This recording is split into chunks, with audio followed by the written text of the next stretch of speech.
சூரியனை போல் வீற்றிருக்கும் தலைமை ஆசிரியர் அவர்களுக்கும் களிமண்ணாய் இருக்கும் எங்களை ஒரு அழகிய சிற்பமாய் உருவாக்கும் ஆசிரியை அவர்களுக்கும்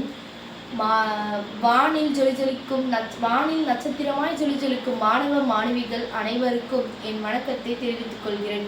விடுதலை இந்தியாவில் விடியலை தந்தது குடியரசு. குடியரசு என்பதன் பொருள் மக்களாட்சி.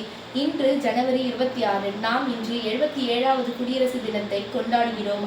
1947ஆம் ஆண்டு ஆகஸ்ட் மாதம் 15இல் இந்தியா சுதந்திரம் பெற்றது.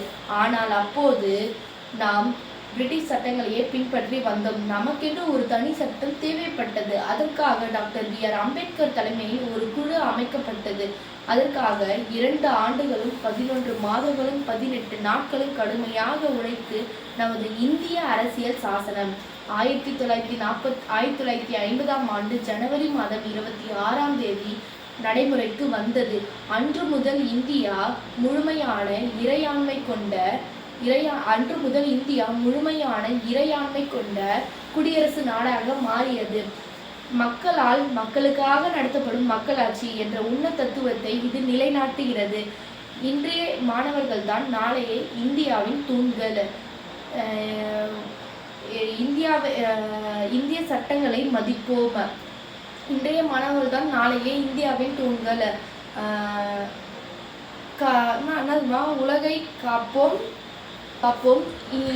சுற்றுச்சூழலை காப்போம், இந்திய சட்டங்களை மதிப்போம்.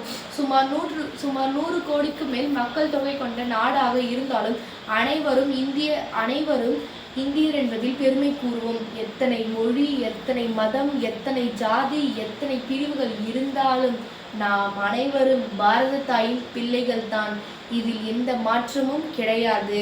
வாழ்க பாரதம், வளர்க தமிழ். ஜெய் ஹிந்த். நன்றி.